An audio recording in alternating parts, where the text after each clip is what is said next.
ஒரு அழகான குட்டி வீட்டில் 2 சிஸ்டர்ஸ் இருந்தாங்க.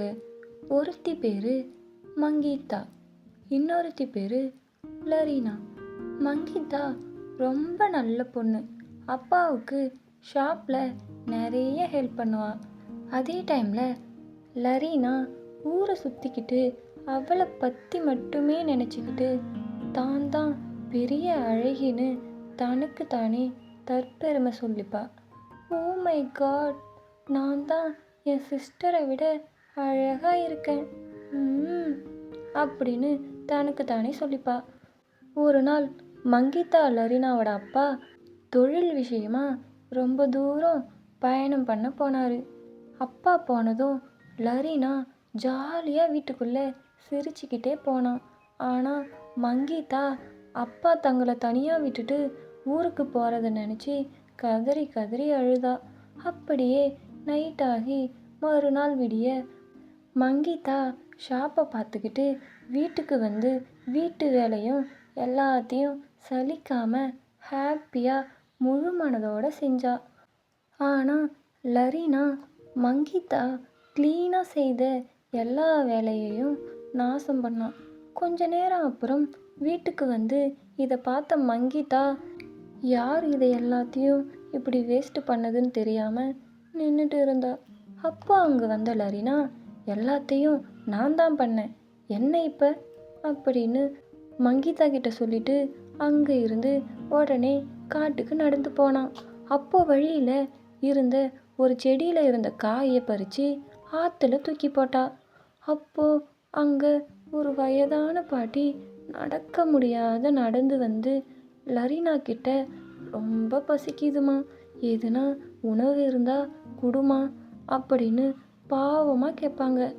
லரீனா அந்த பாட்டிக்கிட்ட பச்சை பெரியை சாப்பிட கொடுத்துட்டு, இது ரொம்ப நல்லா இருக்கும் சாப்பிடுங்க அப்படின்னு கொடுத்துட்டு போவா. அந்த காயை சாப்பிட்ட அந்த பாட்டி, என்ன இது, அந்த பொண்ணு இந்த பழம் ரொம்ப சுவையாக இருக்குன்னு சொன்னான், ஆனால் இப்படி கசக்குதே அப்படின்னு சொல்லி அங்கேயே உடம்பு முடியாமல் விழுந்துடுவாங்க. ஆனால் லரீனா அந்த பாட்டிக்கு எந்த ஹெல்ப்பும் பண்ணாமல் அங்கே இருந்து போயிடுவா. கொஞ்ச நேரம் கழித்து அங்கே வந்த மங்கீதா அந்த பாட்டியை பார்த்துட்டு வீட்டுக்கு கைத்தாங்களாக கூட்டிகிட்டு வந்து பெட்டில் படுக்க வச்சுட்டு வருவா.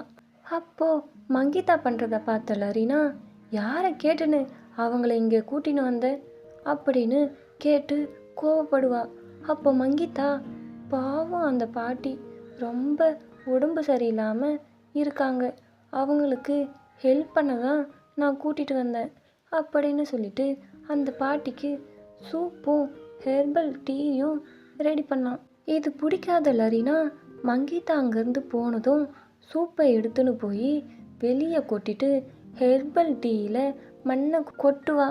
லரீனா இப்படி பண்ணுறத பார்த்த மங்கீதா, லரீனா ஏன் இப்படி பண்ணுறன்னு கேட்பா.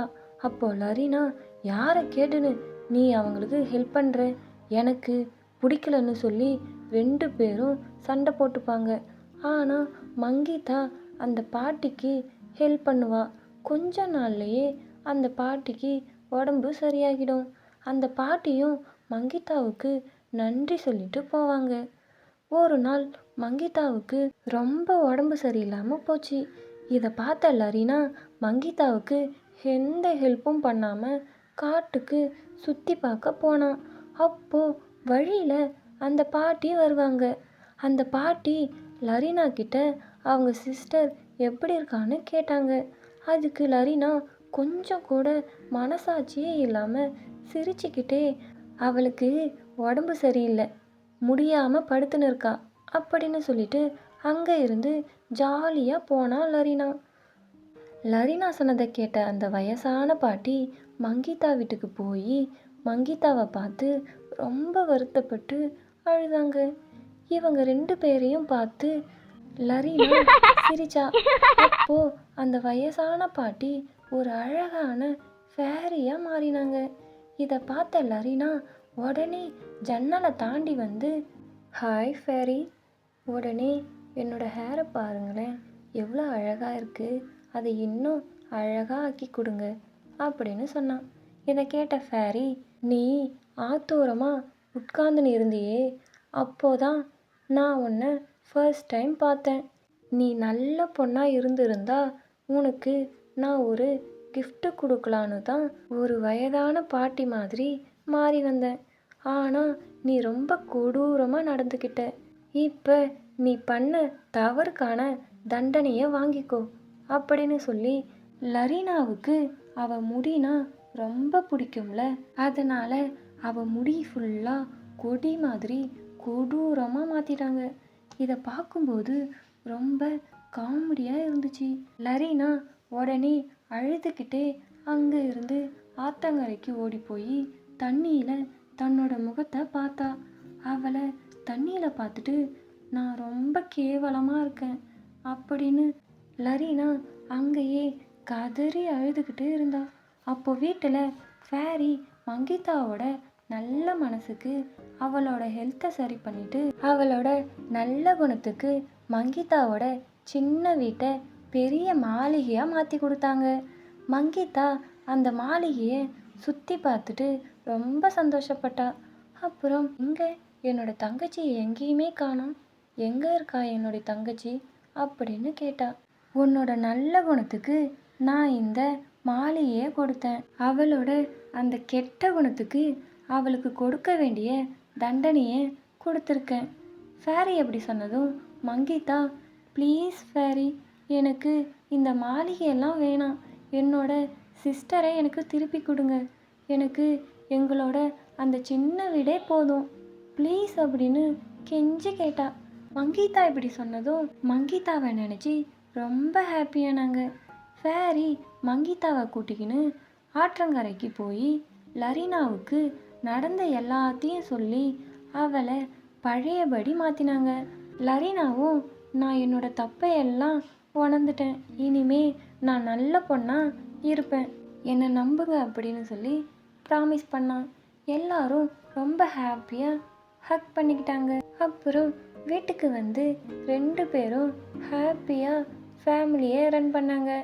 லரீனா மங்கிதாவுக்கு வீட்டு வேலையெல்லாம் செஞ்சு ஹெல்ப் பண்ணா. Happy ending. This video sponsored to by எஜுகஸ்ட். இந்த எஜுகஸ்டில் skill based courses in digital marketing, stock market, coding and self paced live classes Tamil and இங்கிலீஷில் சொல்லித்தராங்க. உங்களுக்கு இன்றைய இந்த டிஜிட்டல் வேர்ல்டில் பணம் சம்பாதிக்க ஆசையா? லிங்க் டிஸ்கிரிப்ஷனில் இருக்குது. ஃபுல் டீட்டெயிலையும் தெரிஞ்சுக்கிட்டு ஜாயின் பண்ணி உங்கள் ஸ்கில்லை டெவலப் பண்ணி பணம் சம்பாதிங்க. எஜுகஸ்ட் மாஸ்டர் கிளாஸில் நிறைய ஆஃபர்ஸ் போயிட்டுருக்கு. Don't miss it. தேங்க்யூ.